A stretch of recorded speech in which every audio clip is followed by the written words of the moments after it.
ایسی گرجدار آوازیں اٹھتی رہی ہیں جن سے وقت کے حاکموں کے تخت گرتے رہے اور تاج اچھلتے رہے ہیں. ایسی ایک آواز سے میں گزارش کرتا ہوں کہ وہ تشریف لائیں اور اپنے خیالات کا اظہار کریں مختصراً اور اس موضوع کے حوالے سے. مولانا عبدالرؤف صاحب. نحمدہ ونصلی علی رسولہ الکریم. اما بعد فاعوذ باللہ من الشیطان الرجیم. بسم اللہ الرحمن الرحیم. واتل علیہم نبأ الذی آتیناہ آیاتنا فانسلخ منها فاتبعه الشیطان فکان من الغاوین ولو شئنا لرفعناه بها ولكنه اخلد الى الارض واتبع هواه فمثله كمثل الكلب ان تحمل عليه يلهث او تتركه يلهث ذلك مثل الذين كذبوا بآيات الله فاقصص القصص لعلهم يتفكرون. صدق اللہ مولانا العظیم وبلغنا رسولہ النبی الکریم الامین.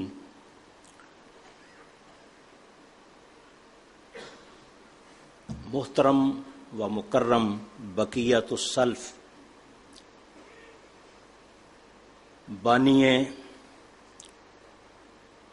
ادارہ حضرت ڈاکٹر اسرار احمد صاحب مدظ اللہ العالی، محترم عاکف سعید صاحب اور ہمارے مخدوم اور مکرم ڈاکٹر جاوید اقبال صاحب اور میرے دوستوں، بزرگوں، بھائیوں، بہت ہی مختصر وقت میں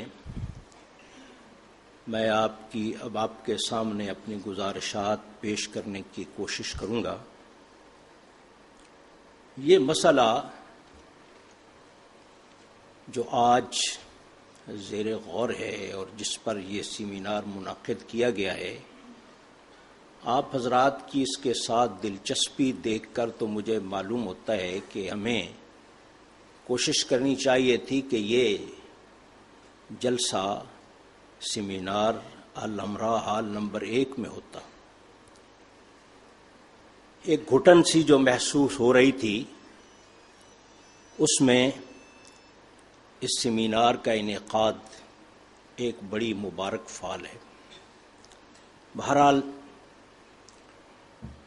جہاں تک روشن خیالی کے تصور کے بارے میں عرض کرنے کا جو موقع دیا گیا ہے، تو میں عرض کرتا ہوں کہ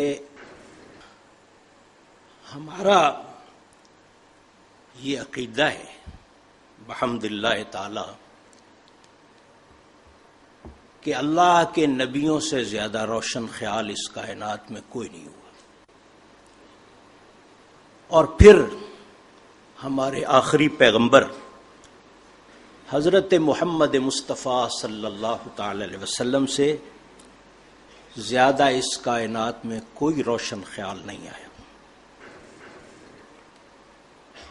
اس قصیدہ بردہ کا ایک بڑا مشہور شعر ہے کہ وَهُوَ فضل شمس ہم کواکبها یظہرن انوارها للناس فی الظلم. سارے انبیاء علیہ الصلاۃ والسلام دنیا میں نور پھیلانے کے لیے تشریف لائے، وہ روشنی کے علم بردار بن کر آئے. دنیا میں گھٹا ٹوپ اندھیرے چھائے ہوئے ہوتے تھے، اللہ نبیوں کو روشنی کے مصادر بنا کے بھیجتا اور وہ روشنی کے علم بردار بن کر آتے اور دنیا میں روشنی پھیلایا کرتے. اور پھر سرکار دو عالم صلی اللہ تعالی علیہ وسلم تشریف لائے اور حضرت عائشہ صدیقہ رضی اللہ تعالی عنہا نے فرمایا کہ وَشَمْسُ الْأَرْضِ تَغْرُبُ كُلَّ يَوْمٍ وَلَيْسَ لِشَمْسِنَا لَمْحًا غُرُوبُ لوگوں کا سورج روز طلوع ہوتا ہے اور ڈوب جاتا ہے، ہمارا وہ سورج ہے جو کبھی نہیں ڈوبے گا۔ تو نبی کریم صلی اللہ تعالی علیہ وسلم تشریف لائے اور حضور اقدس صلی اللہ تعالی علیہ وسلم کے ذریعے سے یہ خیر اب جو دنیا میں آئی ہوئی ہے، یہ سب پود انہی کی لگائی ہوئی ہے۔ ہمارا یہ ایمان ہے کہ جہاں جہاں بھی خیر نام کی کوئی چیز آپ کو دکھائی دیتی ہے، وہ برکت ہے محمد الرسول اللہ صلی اللہ علیہ وسلم کی، وہ تصدق ہے نبی کریم صلی اللہ علیہ وسلم کا۔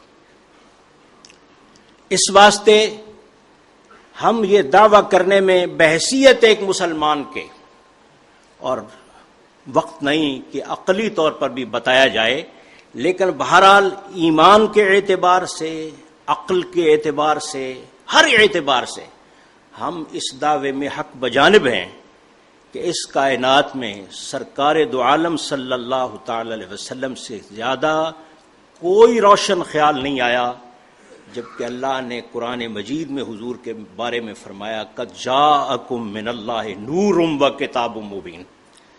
حضور نور بن کر آئے۔ اللہ نور السماوات والارض، یہ اللہ کی شان ہے، اور نبی کریم صلی اللہ علیہ وسلم کو کبھی اللہ نے نور کہا قرآن میں، کبھی برہان کہا قرآن میں، اور کبھی بینہ قرآن میں کہا۔ ایک پوری سورت بینہ، سورہ بینہ جو ہے وہ نبی کریم صلی اللہ تعالی علیہ وسلم کی شان میں اس اعتبار سے نازل ہوئی کہ وہاں یہ فرمایا کہ بینہ تمہارے پاس آ گیا۔ وہ بینہ کیا ہے؟ رسول من اللہ، وہ اللہ کا رسول ہے جو تم پر اللہ کی آیتیں پڑھتا ہے، اللہ کی کتاب کو پڑھتا ہے۔ یہ تو ہے اس مضمون کا ایک پہلو۔ اب میں 2-1 منٹ میں موجودہ روشن خیالی، یہ جو روشن خیالی کا سراب دیکھا جا رہا ہے، اس کے بارے میں بھی میں یہ عرض کروں گا کہ ہمیں تو آج تک یہ سمجھ نہیں آئی۔ مجھے بڑی خوشی ہے کہ آج محترم ڈاکٹر جاوید اقبال صاحب، میں چاہوں گا کہ میں ڈاکٹر صاحب سے استفادہ کروں، ڈاکٹر صاحب سے، ڈاکٹر سرار صاحب سے نہیں، ڈاکٹر جاوید اقبال صاحب مد ذل العالی سے۔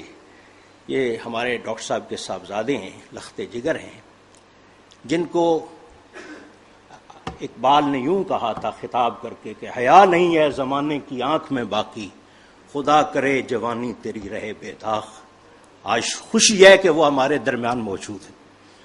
تو میں یہ عرض کرتا ہوں کہ مجھے تو آج تک یہ بات معلوم نہیں ہو سکی کہ یہ روشن خیالی جو ہمیں روشن خیال بنانا چاہتے ہیں، اور قرآن مجید کے الفاظ میں تو یوں کہتا ہوں کہ ودو لو تکفرون کما کفروا فتکونون سواء، یہ روشن خیالی وہ چاہتے ہیں ہم سے، اس کا تقاضا اور مطالبہ ہے ہم سے کہ وہ چاہتے ہیں کہ تم بھی اسی طرح کافر بن جاؤ جس طرح ہم کافر بن گئے، فتکونون سواء، پھر سب برابر ہو جائیں۔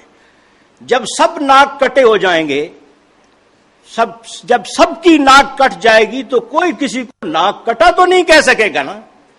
ہمیں تو روشن، واللہ العظیم میں کہتا ہوں، مجھے نہیں معلوم ہوا